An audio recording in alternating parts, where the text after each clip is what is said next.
Hola, últimamente me dan ataques de creatividad a la 1 de la mañana, entonces es la 1 de la mañana, estoy cansada, acabé de terminar de trabajar, entonces lo más probable es que mis ideas o este video no sea tan coherente como lo que son siempre, pero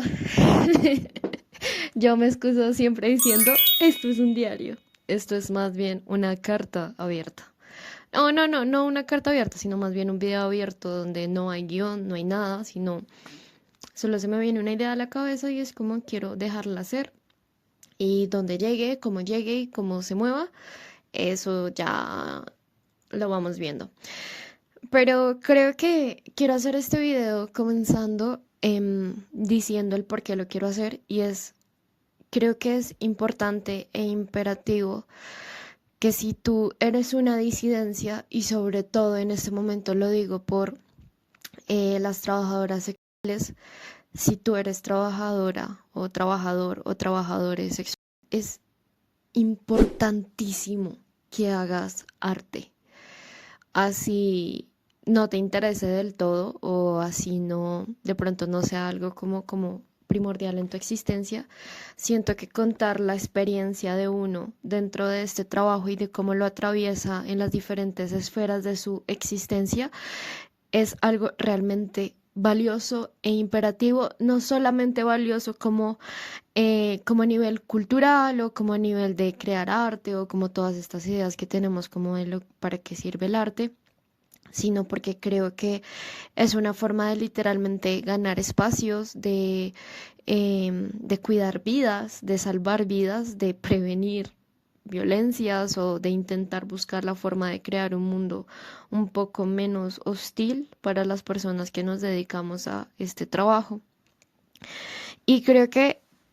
sobre todo es porque hay una idea que se me viene rondando en la cabeza hace un tiempo y es como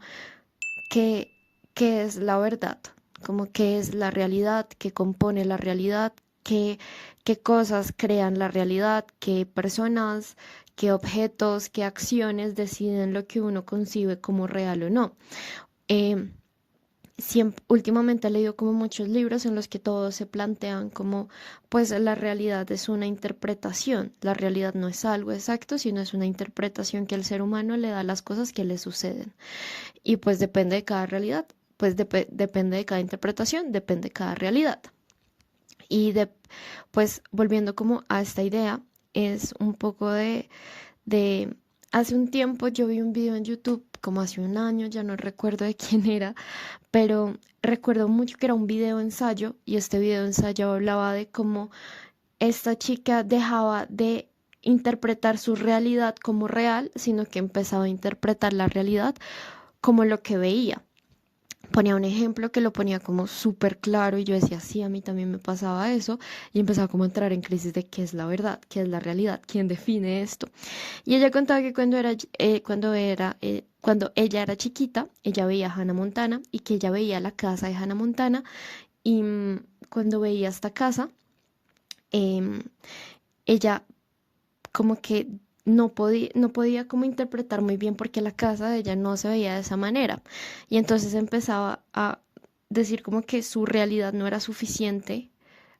como la realidad de lo que sí era Hannah Montana. Entonces ella empezó a basar su existencia o su ideal o su deseo a partir de una casa que realmente ni siquiera existe, que es un set, que se inventaron, que no tiene vida, que no tiene humanidad, sino que cada cosa está calculada por una persona que decide dónde, cómo y qué poner en qué lugar. Y ahí es donde empiezo a notar que mucho, sobre todo en esta época de nuestra existencia, esto va a sonar muy chistoso, pero en nuestra sociedad creo que nosotros ya perdimos la realidad, ya no tenemos una como un posicionamiento real de la realidad, sino tenemos más bien ideas de lo que se supone que debería ser lo real. Esto, eso suena muy chistoso y muy un poco conspiranoico, pero espero que como que me puedan entender un poco. Y yo lo decía, y yo también lo interpretaba un poco como, ¿no se les hace un poco extraño como que ustedes, no sé, sepan cómo suenan ciertas cosas que nunca han visto en su vida? Como que ustedes no tienen ni idea de qué es y tampoco lo han visto, no tienen ni idea, pero ustedes interpretan ese sonido como algo que ustedes ya vivieron. No sé, como por ejemplo el sonido de las ballenas. Pues yo no he visto una ballena, no, nunca la he visto, nada, o sea, como en mi realidad o en mi historia de la realidad, de lo que compone mi realidad, yo no tengo ni idea de cómo suena una ballena, pero sin embargo he escuchado por el celular cómo suena una ballena. Entonces, como que ahí uno empieza a tener como una conversación de qué es lo real o lo irreal. Y también últimamente me pasa mucho con la IA que me siento como súper perdida, donde hay puntos donde yo veo un video y yo, esto está muy chistoso y no se me hace alocado o extraño. Y digo como, bajo los comentarios dicen, esto es IA. Y yo, ya nosotros no tenemos concepto de la realidad. Nosotros ya no sabemos realmente qué es lo real. Y de hecho aquí yo hace poquito empecé también un video de Carolina Sanín, como que no lo terminé, era un video ensayo también en el que hablaba de las bibliotecas, si mal no estoy, y ella empezaba este video diciendo como tengo gripa, no voy a cortar este video si me sueno, si estornudo, si me ocurre cualquier cosa humana. em, Porque ustedes están acostumbrados a un mundo ficticio, hay un montón de cosas ficticias y es cierto, o sea, cómo hemos negado dentro de las narrativas o dentro de estos espacios virtuales que ya parecen ser mucho más importantes que nuestro estar, nuestros objetos, nuestras casas, nuestras amistades. Y todo este espacio virtual está totalmente cohibido y editado y cortado y hiper, super, hiper, mega mejorado para satisfacer unas ideas imposibles que nadie va a cumplir. Como pues casi nadie sube videos cuando tiene gripa. Casi nadie sube videos cuando está feo. Casi nadie sube videos, no sé, en estados vulnerables. Y de hecho yo creo que la vulnerabilidad es como el estado más grande del ser humano. Muy pocas veces estamos perfectos, muy pocas veces estamos hermosos, pero casi siempre estamos tendiendo al error o lo que interpretamos como feo. Entonces ahí, después de dar este enorme preámbulo sobre lo real o lo irreal, em, es a donde voy de por qué hacer arte, por qué hablar, por qué hacer videos, por qué meter la mano en este universo irreal que compone nuestra existencia y que hace parte de nuestra existencia, es un imperativo. Y es porque, pues, ahora lo que no está en internet prácticamente no existe. Y de hecho, me pasó esta sensación cuando yo vi Anora el año antepasado, ya no me acuerdo qué año se estrenó Anora, pero muchas veces siento que lo que se hace o cuando se habla de trabajo sexual o cuando se habla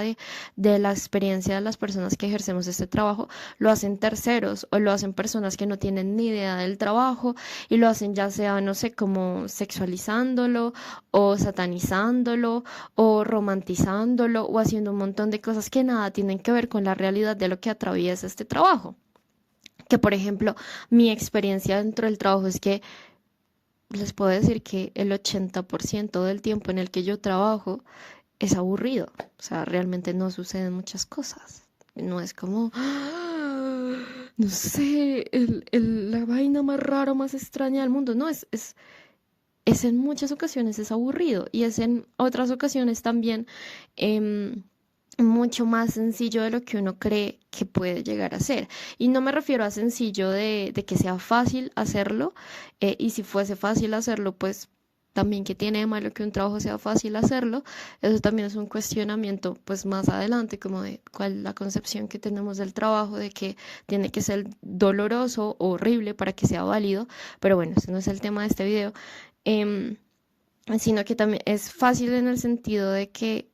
pues yo ya conozco a mis usuarios y yo ya conozco mis dinámicas y ya conozco muchas cosas y es como muchas veces es como un poco repetir ciertas cosas y saber al final de cuentas qué va a suceder. Como que muy pocas veces uno se sale de ese libreto que hay ahí adentro.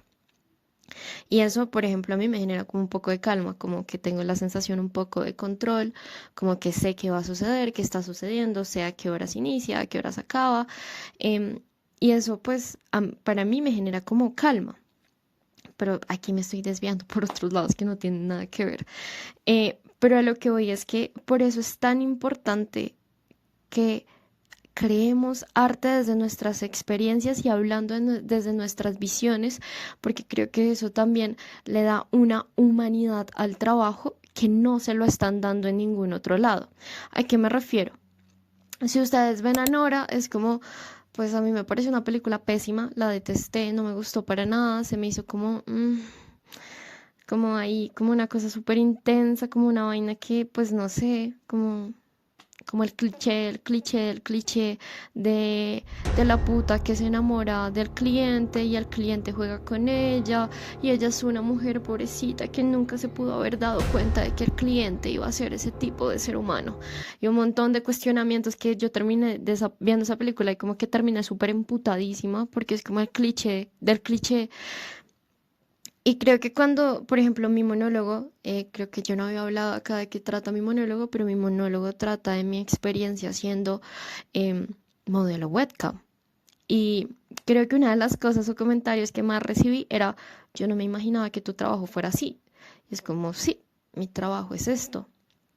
Y, y creo que cuando uno se para desde el conocimiento, desde lo que sabe, desde la experiencia, desde lo que le ha sucedido, pues empieza a crear como estas esferas de lo irreal, o sea, de los imaginarios, un poquito más acercadas de la realidad. Y eso también da como otros matices que pues que crean que o sea, que crean como cierta cercanía con las personas que no son allegadas a este tema y que se quedan simplemente con la superficialidad de una película como Anora. O sea, parece si yo no trabajara en este trabajo y yo viera Anora, diría como marica, o sea, parece que trabajo tan, o sea, tan, no, ¿saben qué? O sea, sería abolicionista, ¿saben? Y y también como que creo que las películas también muestran como estos estados álgidos, estos estados tan arriba, como que todo el tiempo la película tiene que estar arriba para tener entretenida al espectador. Y lo que les digo, muchas veces la vida, o esta es mi experiencia, no es de esa manera. No, el trabajo tiende a ser repetitivo, el trabajo tiende a ser en ocasiones aburrido. El trabajo, como cualquier otro trabajo, hay días en los que uno pues no hace mucho, otros días en los que hace más, como que cuando uno tiene unos imaginarios tan alejados de la realidad, también le quita la humanidad de pues dentro del mismo trabajo. Entonces, como que creo que si nosotros realmente queremos hacer un cambio o realmente queremos que la gente empiece a escuchar nuestras historias, nuestros sentires, nuestros deseos, nuestras preocupaciones, lo que esperamos, lo que anhelamos, pues creo que el primer paso no es ni siquiera hacer leyes, no es ni siquiera, como no sé, salir y decirlo, sino creo que la forma más fácil en la que los seres humanos ahorita modernamente pueden entender, comprender y empatizar frente a algo es con el arte,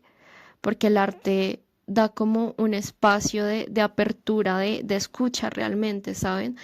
Y creo firmemente que el arte es el que crea las realidades y también asimismo las interpretaciones de las realidades. Es muy distinto cuando a ti te sacan un mamotreto de una ley, de un libro y de un montón de cosas que uno dice como, uff, pues sí, parce, cuando tenga tiempo lo veo, cuando tenga tiempo lo leo, cuando tenga no sé qué, bla, bla, bla, bla, bla. Pero si tú estás deslizando en tu celular día a día, diario, y te sales con una persona que dice, no, mi trabajo me parece interesante, me gusta, me quiero dedicar a esto por esto y esto y esto y esto, pues genera completamente otra interacción muy distinta y empieza también a reconocer a las personas que trabajamos en esto como seres humanos que tienen otros sentires, que tienen otros deseos y evidentemente si tú entras al perfil de una persona que trabaja en esto y ves que no sé, comparte tu misma banda favorita. Es como que uno empieza como a empatizar o busca como puntos de reconocimiento en el que empieza a vislumbrar a un ser humano, que creo que eso es uno de los problemas que sufrimos más las personas que ejercemos este trabajo, y es la deshumanización tan horrible que vivimos. O sea, las personas no nos ven como seres humanos, y no solamente los clientes, de hecho yo creo que los clientes nos ven como seres humanos, sino son las personas que están por fuera, como las personas que no hacen parte de este mundo, sino muchas veces son personas que son completamente enajenadas, que no nos ven ni siquiera como seres humanos, porque rompemos una regla sagrada, que es pues cobrar por algo que la gente da normalmente a nombre del amor. Y, y por eso creo que es tan importante cuando el arte se empieza a crear desde los lugares en los que realmente se vive, desde las narrativas donde realmente se vive, porque cuando las personas que no pertenecen a estos espacios empiezan a crear arte a nombre de, créanme que eso empieza a crear imaginarios que no son, y el espectador o la espectadora no va a encontrar la manera de realmente empatizar o conectar con la persona que está, si no tiene realmente una historia humana de fondo, más allá de la búsqueda de entretener o de contar una historia. Eh, entonces sí creo que tenemos como un poco, no quiero llamarlo un deber, pero lo voy a decir como para que suene más interesante, pero sí tenemos un deber enorme, y es, parce, pararnos y hablar nuestras historias y no permitir que nadie venga a contar nuestras historias, porque no lo va a hacer em, de la manera humana en que se tiene que hacer. Y ya, eh, creo que hay que buscar la forma de irrumpir espacios, de irrumpir lugares, irrumpir, si está bien dicho esa palabra. Yo sé que no es sencillo, créanme que en este momento estoy como atravesando una situación de una consecuencia a raíz de mi monólogo, y es que la gente ahora ya no me empieza a reconocer de nuevo como ser humano, sino como una persona que solamente ejerce este trabajo. Y, y aún así me paro y digo, no me arrepiento de haber hecho mi monólogo, porque em, cuando finalicé mi monólogo, una chica que trabaja en lo mismo que yo se me acercó y me abrazó y me dijo como que realmente necesitaba escuchar esto. Y creo que eso también es algo que se me iba a pasar, y es como cuando uno hace arte, muchas veces ese arte le llega a personas que ejercen nuestro mismo trabajo y que también necesitan ese apañe, como ese abrazo de reconocer que no están solas, ni solos, ni soles, sino que también hay otras personas que ejercemos este trabajo y que también hemos sentido culpa, también cómo hemos atravesado esa culpa, cómo nos hemos enfrentado a los estigmas, cómo nos hemos enfrentado a los espacios. Creo que eso también, cuando yo empecé en este trabajo y empecé a buscar como referentes, creo que a mí los referentes me salvaron la existencia. O sea, realmente créanme que yo no tendría la postura que tengo ahorita si yo no hubiera tenido un montón de referentes en los que pararme y decirme como si estas personas pudieron afrontar el estigma, el dolor o todo esto de esta manera. Yo tengo estas herramientas, y creo que eso también es un deber que tenemos, y es como no solamente como por la sociedad buscar aceptación, sino también por nuestros pares, de que realmente, y lo digo desde mi experiencia, y es como cuando, no sé, por ejemplo, y yo lo dije como en varios lados, como yo las primeras veces en que me he sentado como que me senté a replantearme de dónde salía esta culpa, qué iba a hacer con esta culpa, qué pasos iba a seguir, qué pasos iban a seguir en mi vida de aquí en adelante por la decisión que había tomado. Créanme que ni hablarlo con mis amigos ni con las personas allegadas me dio tanta fuerza como encontrar un libro de una vieja que se llama Georgina Orellano, que se llama Puta Feminista, y ver ese libro en las librerías y decir como, parce, hay gente que escribe sobre esto, hay gente que no se avergüenza sobre esto, y si hay una forma en la que se puede hacer, aquí está los referentes que puedo empezar a tomar para también yo empezar a posicionarme desde otro lado también muy distinto. También cuando empecé en esta búsqueda, pues encontré a Maranta Hank, que también fue como un referente que yo dije, esta chica también, em, hizo porno, hizo todo esto, pero aún así como que también va a sacar su libro, como que se piensa a nivel político, y es como, sí, o sea, nosotras no nos vamos a quedar encasilladas, o si nos quedamos encasilladas toda la vida con este trabajo, pues bueno, ¿qué sigue? También nos vamos a meter en espacios políticos, también vamos a ser escritoras, también vamos a ser médicas, músicas, artistas, lo que sea, sino como buscar la manera de también atravesar eh, el mundo con esto, que a veces siento que este estigma nunca se va a ir y creo que yo ya lo he empezado a aceptar, sino es más bien buscar la manera de qué hago con esto. Y creo que la forma en la que yo he podido atravesar esto ha sido a través del arte. He dicho mucho la palabra atravesar. em, pero ha sido con el arte y el arte es lo que me ha dado las herramientas de también poder posicionarme en un lugar de poder y en un lugar donde yo me puedo sentar a hablar mi narrativa, a decir mis deseos, a hablar lo que yo quiero, lo que yo anhelo, lo que yo deseo y eso me ha dado el arte y es ese poder de contar mi historia sin que nadie más intervenga y me diga, ay no, es que tú estás mal, ay no, es que tú estás mal de la cabeza, es que a ti te falta algo, es que eso es porque tu papá no te quería. Y no, o sea, en mi monólogo yo no dejé eso y de hecho di como mi mamotreto de ideas de por qué hice ese trabajo, por qué no me arrepiento y por qué me gusta. Y también, por ejemplo, como uno de los referentes también de vida como más grandes que tengo es Carolina Calle, que es pues es una vieja muy áspera, que es una activista, también trabajadora sexual, y también siento que ella trabaja como mucho desde lo comunitario y desde lo comunitario con pares, y es como, uff, cuando uno tiene referentes, es una forma tan distinta de atravesar esto, que créanme que a veces hacer un monólogo así, o hacer un video, o hacer una canción, o hacer lo que sea,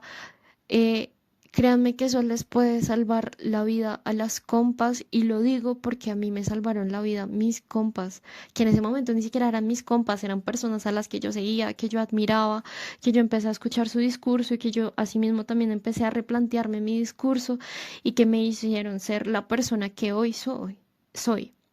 Nosotros no nos hacemos solos y casi no hay referentes de trabajadoras sexuales porque es complejo salir al mundo y decir en qué trabajas, pero creo que cuando hay, así sean las pocas que lo hagan, es como, oh, créanme que no se imagina. Acá se me dañó el audio, pero les estaba contando que realmente tener referentes cambia la existencia totalmente. Y aquí también les estoy contando de una persona que yo admiro un montón. De hecho, en el video digo que es como si bajase Dios, así, oh. Que se llama Bratilu y ella tiene un podcast que es maravilloso, que siempre que yo tengo crisis dentro del trabajo lo veo porque como que es un referente que realmente me acompaña mucho en los momentos en los que como que me siento perdida o sola. Y ya lo siento por estos errores, ustedes saben, errar es humano, lo lamento, espero no vuelva a pasar para el siguiente video. Les mando un abrazo, muchísimas gracias por escucharme y nos vemos. Ah, y acá los estoy amenazando, les estoy amenazando de que por favor hagan arte, de que si ustedes son trabajadores sexuales, hagan arte porque necesitamos en el mundo de su arte. Ahora sí, chao, bye.